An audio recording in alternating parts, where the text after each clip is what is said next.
going to be discussing 10 core things that you need to discuss. Gen Z baddies, 10 core things that you need to discuss with your man before you get married. Okay? Talk about this one. You need to okay about this one. Is household chores. Iṣẹ́ inú is for husband and wife. Arranging the house is for husband and wife. Hi guys, welcome to my YouTube channel. My name is Abimbola Folabi. I'm a registered nurse in the UK. I'm a mom and I'm also an amazing wife. If it's your first time tuning into my YouTube channel, you're welcome. Please do well to like, subscribe and share this video. And if you're a returning subscriber, you are the realest MVP. Thank you for sticking through with me. We'll be talking about the important things to discuss before saying I do. I mean, before getting married. I'm not really the best of all. There's no perfect marriage like they actually say, but I've been happily married for the past 3 years, and there's been a lot of uproar online about marriages, about things regarding marriage and everything. And for the first 3 years in my marriage, I've learned a lot of things, like when they say getting married to someone and you feel like you know them, but you don't actually know them till you get married. Do you get me? Till you get married. So these are the things I'm going to be talking about. I'm going to be discussing 10 core things that you need to discuss. Gen Z baddies, 10 core things that you need to discuss with your man before you get married. Okay? If this video is what you like to watch, please stay tuned. Let's go. So guys, the first thing I'll be talking about is finances. When the video said love is sweet, oh, when money enter, love is sweeter, he wasn't lying. He wasn't lying, because see, money can turn you to something else. Honestly, finances can actually cause a lot of things in marriage. So before getting married, before even saying I do, before taking that ring, okay, you can even take the ring, but before going to sign and say that I'm going to be lawfully married to this guy till whenever, do you get me? What are you bringing to the table? I know we all like to be like full housewife, soft girl life and everything, but at some point when you get married, you need to think like, oh, you know, there's some things you need money for, and you need to actually think about finances, because not everyone is going to marry Dangote. Not everyone is going to marry a billionaire, a zillionaire. So that's why you need to talk about finances with your partner.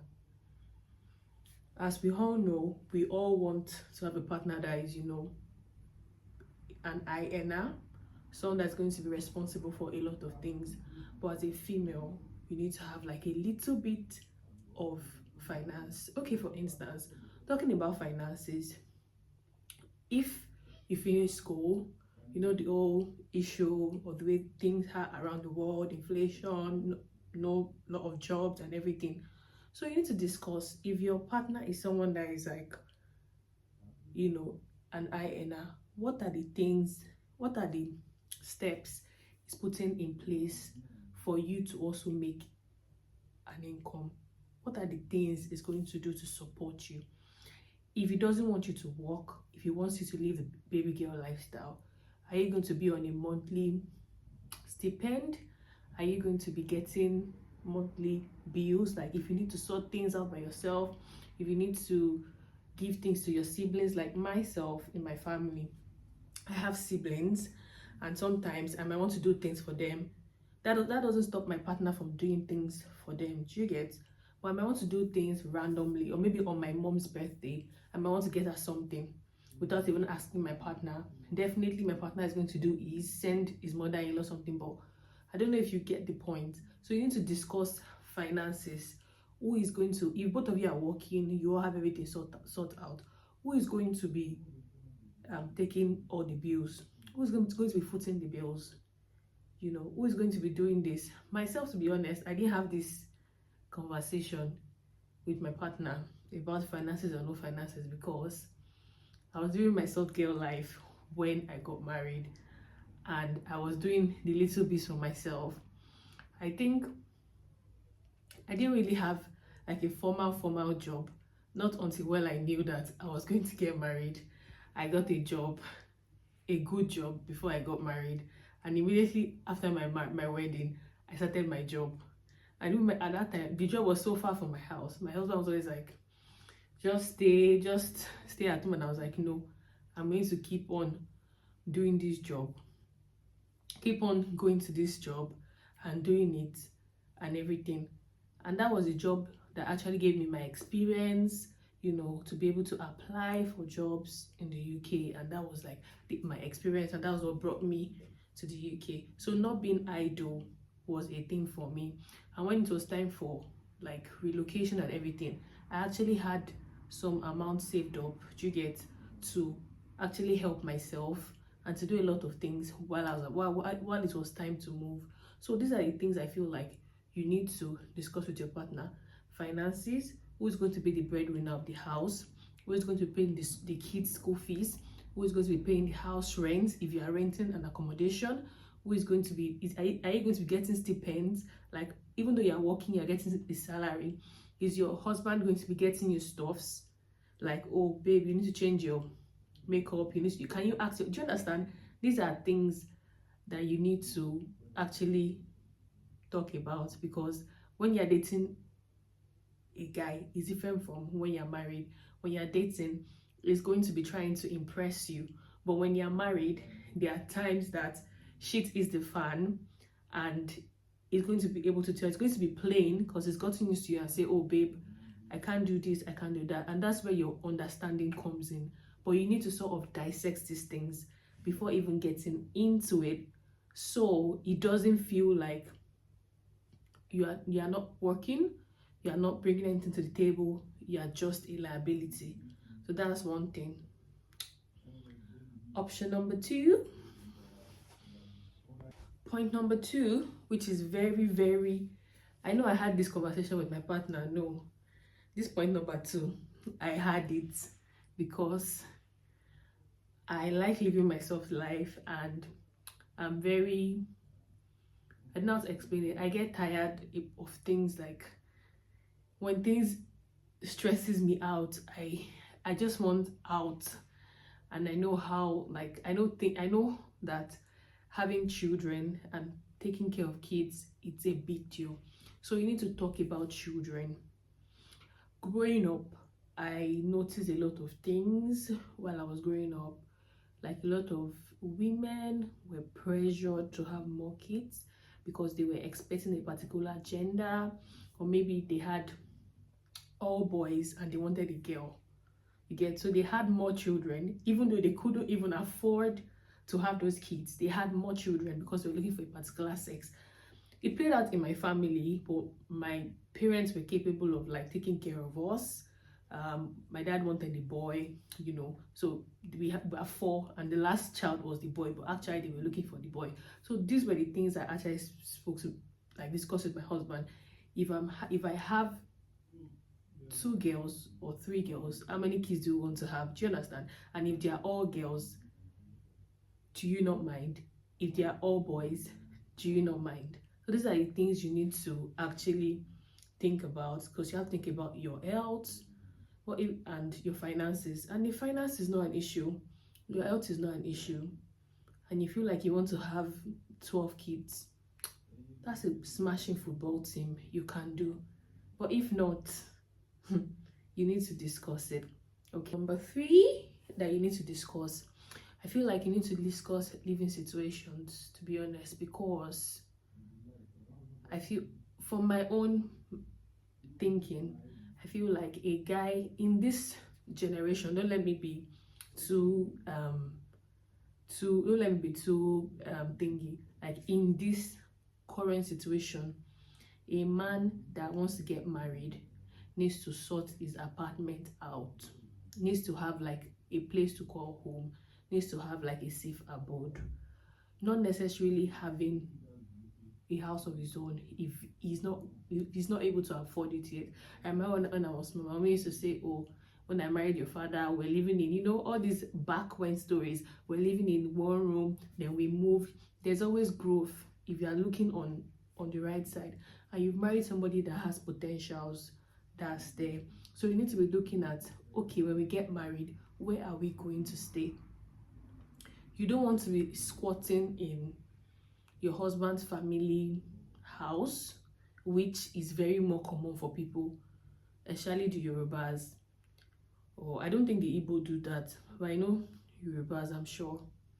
Like, you live in your father-in-law's house, maybe there's a boys' quarter or something, or there's, maybe they have a large house, you live there after getting married, and maybe your husband works far away, things like that. So you have to talk about it. If both of you can afford like 1 bedroom or 2 bedroom, just in case if you have a kid or you're expecting people to visit in, things like that, you have to talk about your living situation, like how are we going to live, how are we going to, so part of that living situation, if he doesn't have a house yet, you'll be talking about who pays the house rent, who does this, who does that. Do you understand? Well, apart from part of the world where I'm from, the man is always the breadwinner, and that is it.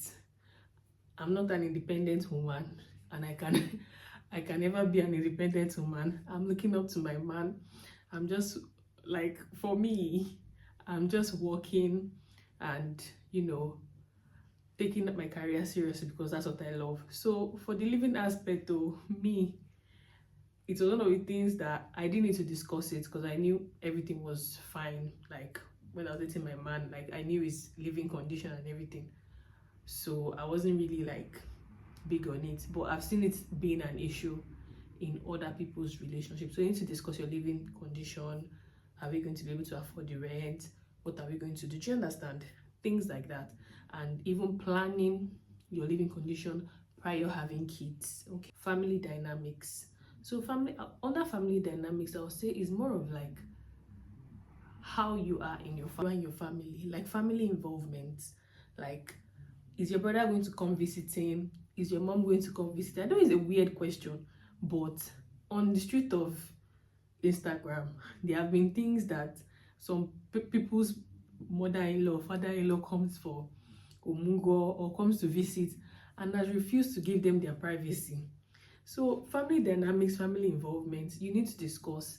Like, for me, especially if you're having like a big argument, you both of you should know when not to involve family, when to involve family. Do you understand? Like, are you, if your wife does anything or your man does anything, are you picking up the phone? Excuse me. Are you picking up the phone and like, hello daddy, hello mommy? Do you understand? It's more of like, you need to discuss it, because some men are actually grown babies. Like, they can't do anything without telling their mom. So you need to be sure of like who you are. I think I read a story one day online. I can't remember which of the pages. I think it's either Mom Confessions or something like that. I follow most of all these moms page on Instagram, and it was more of like the girls, the husband was telling the mom everything that happened between the wife and the husband, even up to the point of when she was pregnant. They wanted to keep it a secret at the point till the baby grows, and the husband was already telling the this thing, the wife, like the other telling the mom, and like breaking those sort of these things. So what is your family dynamics? How are you with your family?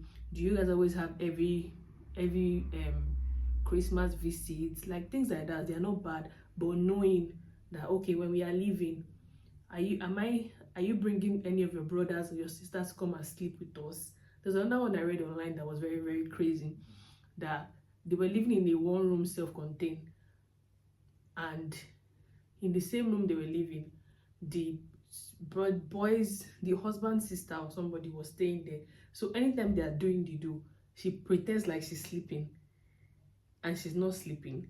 So like these are crazy things are happening on on this online. When I read sometimes I just giggle. So those are the things that I feel like you need to discuss with your man before getting married. Like, what's your family involvement? What's your family dynamics? How is like, if we have any issues, are we allowed, or am I allowed to ring my parent? Or do you understand? It's not like you're taking consent, but you need to know that what's the first point of conflict resolution, and what sort of conflict are we taking out of? Are we involving family? Do you understand? Are we things like that? Religion and spirituality. This one is a big thing. Is a big thing, especially if you are from like a very chronic religious or spiritual family. You tend to like be confused, and you know, like your parents wanting you to get married to one certain religion, but sometimes you might not be lucky with guys from that religion, or shit might just hit the fan and stuff might just happen. So if you have somebody, especially if the person is from another religion, like you need to discuss it with him. Would he be happy if you stick with your religion? Would he be happy if your children get a name from certain religion, like an extra name added? And what religion would you want your children to do? Would you not mind if, for instance, if I am a Muslim, my husband is a Christian, would you not mind if I take our children to like the mosque on a Friday? Things like that. So you need to know where you stand. You need to know which areas are negotiable and which areas are not negotiable. Like, no, the guy will be like, no, this is what and what that I'm sticking with. Then the next thing is health. So health is very, very, very, very important. In fact, it's one of the things that people actually neglect. Like, they don't talk about it. Some people just go on dates. If you date somebody for a long time, you don't know the blood group, you don't know the genotype, you don't know the resource. Like, that was another thing for another day. Because for me, when I'm going to any relationship, those are like the first thing. You know, when the policeman stops you and says, show me your particulars, those are like the first thing. What's your blood group? What's your genotype? What's your resource? Because these are the things that you need to know. You need to know your blood group. You need to know your genotype. That genotyping is even because there are people that are, you know, AS, AA, and they are not even AS, and they don't even know until they get married and start having children with sickle cell anemia and things like that. So it's just like bringing children into the world, so you know, to sort of be carriers of this condition. So you need to really discuss health. You also need to discuss, apart from the blood side, you need to discuss maternal and paternal history. Like, okay, for instance, somebody in the family had a particular kind of cancer, maybe cervical cancer, breast cancer, blah blah. There are some cancers like cervical cancer that has like a vaccine that you can take. So you might not be, if it's from your own, the female's family, that somebody in that family had it, you know that you need to take your vaccine to prevent yourself from it. Or if it's from a guy's family, you know, when you have kids, all these diseases are sort of genetically inclined, you need to take it. You need to take the vaccine for your child. Or if somebody in the family, great grandma, great grandpa, has an issue of what's it called, of hypertension, all those things like that, you know, you need to watch on your diet. So health is one thing that you need to constantly, like, it's even one of the things that you need to do. You need to go for a checkup before you even get married, because sometimes when people get married, then you don't do any checkup, then they find out, they have certain conditions. For instance, low sperm count. And with the whole societal issue, everybody's facing the wife and they're like, oh, mother-in-law is calling, oh, when are we having our baby? Do you understand? So these are the things that health-wise you need to sort of dissect it, talk about it, go for pre-marriage screen and everything. When you go to any hospital that you want to get married and you need to do some certain tests, even if you're not medically inclined, to do all your blood works, to do some scans for you, do some hormonal profiling for the lady, for the wife, for the lady, do some pelvic scan, check your this thing, any fibroid, anything. Check the guy as well if he's fine, like screening, full screening for any STIs, for anything, and you're good to go. That's out of it. So if anything even happen along the line, because shit happens, but you know that you've already taken off, you've already isolated some things, you've already done your due diligence, and you're not going to be having any guilt. Do you understand? And with this genetic issue, you can also go for genetic testing. I didn't go for that one because nobody really does that.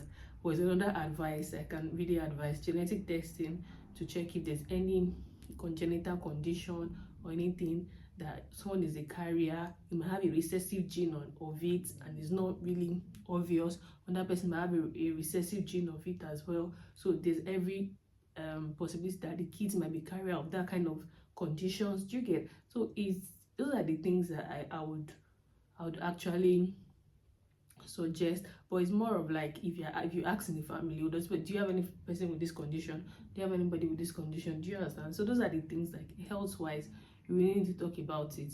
You really need to know some people don't know their partner's blood group. They don't know anything about their partners. They're just getting married, and when things happen, the lady takes the blame or things like that. Some people don't even know their resource factor, their resource, the status, if they are resource negative or resource positive, is another thing. That one I'll do a proper explanation on resource in another video, so that everybody gets informed, because that's one thing that actually gets missed out, and most times it affects the female, the woman. So that's it. Another thing you need to discuss is past relationship. Like, I know people don't like talking about it. They'll be like, oh, you don't need to talk about your past relationship, that one is in the past. But and another thing is, people can lie about past relationship.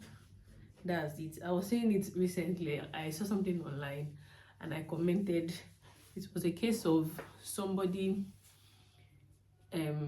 beating or harassing a girl because she broke up with him. So I was like, at this point, with the way things are turning out, is like, you need to get like a reference or recommendation from an ex. When you submit your CV and they ask you for your reference, that's how it's supposed to be. When a guy hits on you, you ask, okay, can you put me through to your ex so I can get a confirmation if I'm good to go with you? But in a real sense, it doesn't happen. So past relationship, at least talk things out. Like, what's the deal breaker for you? Like, what happened in your past relationships? You might not give full details of, oh, we were this, we were sexual, we were, but what did you learn from your past relationship? What was your deal breaker? Was it cheating? Do you understand? Like, was it dishonest? Was it not taking, things like that? When you talk about things that happened in the past relationship, it makes you to learn one, and it means you've reflected on what happened in your past relationship and you've learned from it. You're planning to be a better person, and you also learn from your partner's one, as well as getting a sort of closure to know what your partner likes and what he doesn't like in a relationship. Do you get me? And the next thing will be about lifestyle. So what's your partner sort of lifestyle like? How does his lifestyle, his likes and dislike, he or she's like and dislike? Is he a cozy person? Does he like staying indoor? Does he like reading? Things like that. Like, those are things you need to get used to your partner. Is he a party type? Does he like going out? Because if you get married to a socialite or someone that likes clubbing a lot and everything, and you're getting married to him, you cannot just come in and change him in a day or 2 days. So there's some things that stays with some people. If the person is social likes like clubbing, the woman is social like clubbing, you live with it. You get, you live. So if you ask all these things that, okay, what can you do, what can you not, do you understand? You sort of know the person you are going into, and it reduces your surprises. Like, okay, I know he goes to club, I know. Like, even if someone says your man at the club and send you a picture, oh, I saw your man balling, oh, I know. Do you understand? I know, because you know the man that you got married to. And likes and dislikes, that one is, likes and dislikes is even what you figure out, like, during the way. It's not really important to talk about likes and dislikes, because you will still find out. In fact, there will be new likes and dislikes, as long as there will be new likes and dislikes throughout every stage in the marriage. Okay, let me give a funny scenario. So, like, a type of way you might cook your food. Don't let me be too personal. A type of way you might cook your food. Maybe if you are cooking your jollof rice, you more normally boil your chicken, just fry it and leave it. Then maybe you go to a scenario, to a restaurant, and you when you get there, they grill the chicken. Then before, your husband used to like fried chicken, oh, roll the pepper, oh, and it's not like, oh, from today I don't like fried chicken again, I want chicken that is grilled. So that's what I'm saying. Like and dislikes can change, because change is something that is constant. It doesn't stay. So you can always dish that out. And morals. So you also need to talk about tradition and morals. For instance, where I'm from Africa. Some certain tradition, certain tribe, they have certain tradition. Like, maybe when you have your baby, you're supposed to take your baby somewhere, maybe into like a river or something like that, for some things to be done. Or maybe when your mom passes away, there's some rites and things that you have to do. Or when you get married, there's some things that you're supposed to do. And when you want to dissolve the marriage, there's some things they're supposed to do as well, that if you do not do them, it can lead to like a lot of distractions, destructions, and even unaliving of other future spouses. So you need to discuss about these things as well. It's very, very, very important. And ask your partner, do you have any tradition, rights, values, and other things that needs to be done? So that's another key option. Key thing that you need to do. The last thing that you need to talk about, that I would say you need to talk about, this one, I didn't talk about it, and I wish that you need to talk about it. You need to talk about this one. You need to sorosoke about this one. Is household chores. Iṣẹ́ inú is for husband and wife. Arranging the house is for husband and wife, because you'll be cool when you don't have kids. Like, both of you are adults, you put your clothes here, you fold your clothes here, fine, absolutely perfect. You put your bag here, your bag is there all through. Do you understand? You put your shoes here, your shoes is there all through. But have a child, have a toddler. Yes, that's the word. Have a toddler. Your things that you put in this place, it will go to another place. Things that you put in.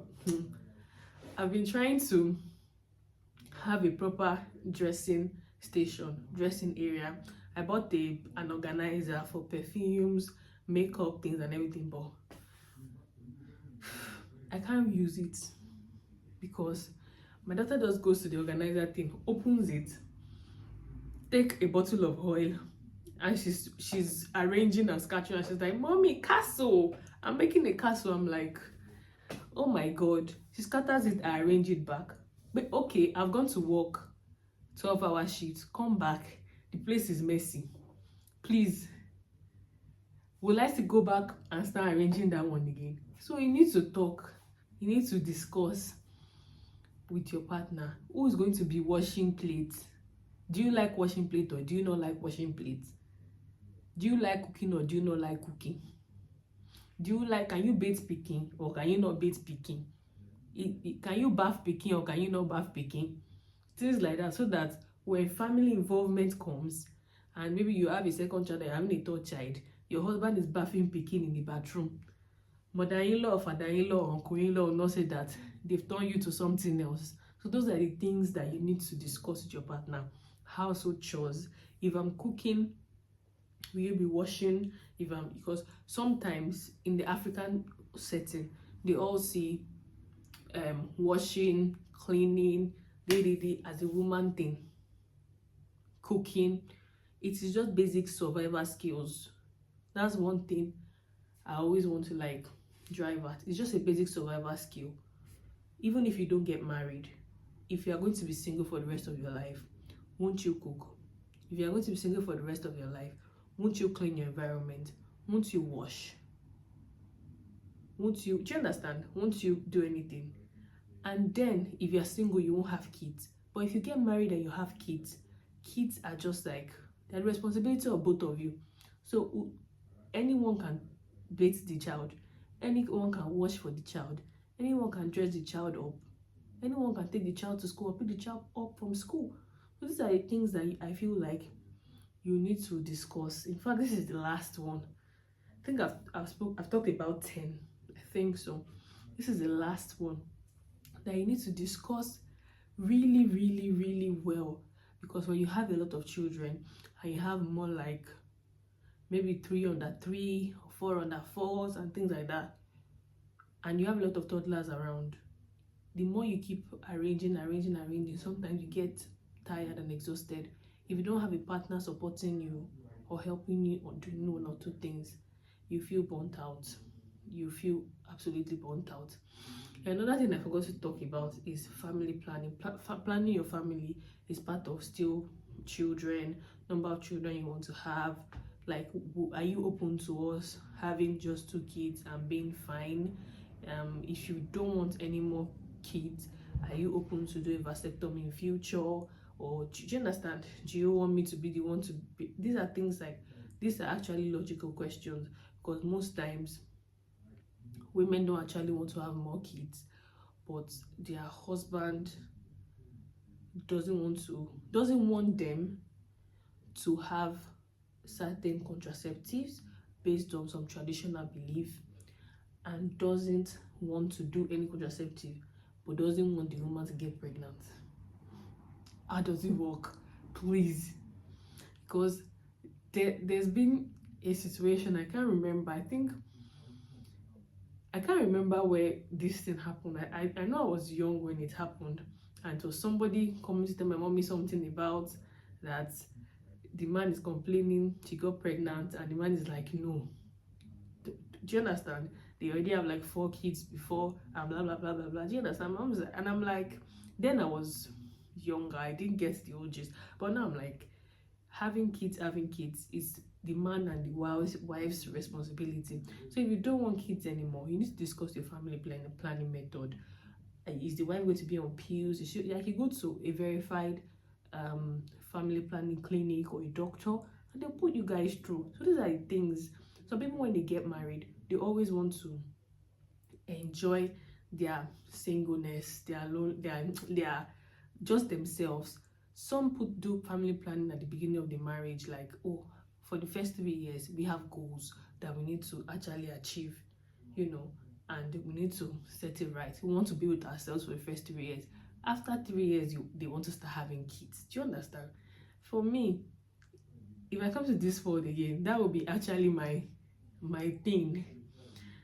After getting married, I'm going to be like with my husband for a very long time. Like, I don't want any kids as soon as, but who are we? Man disposes, God proposes. Abi, man proposes, God disposes. Anyway, I'm going to be unboxing my lights.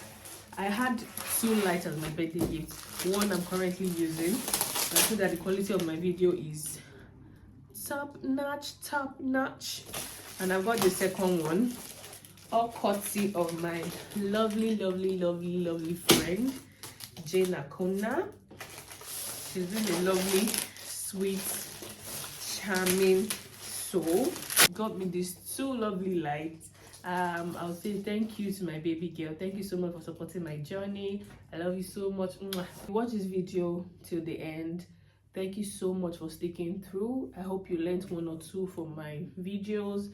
If you're single, if you're a Gen Z baddie, I hope this video actually blessed you. Please do well to like, share, and subscribe, and also give my video a thumbs up, because your likes, your comments, your subscription, and your shares is what keeps me going. I'm so thankful, I'm so grateful to have all of you, my subscribers, supporting me on this journey. Thank you so much, guys. See you later. I love you. Mwah.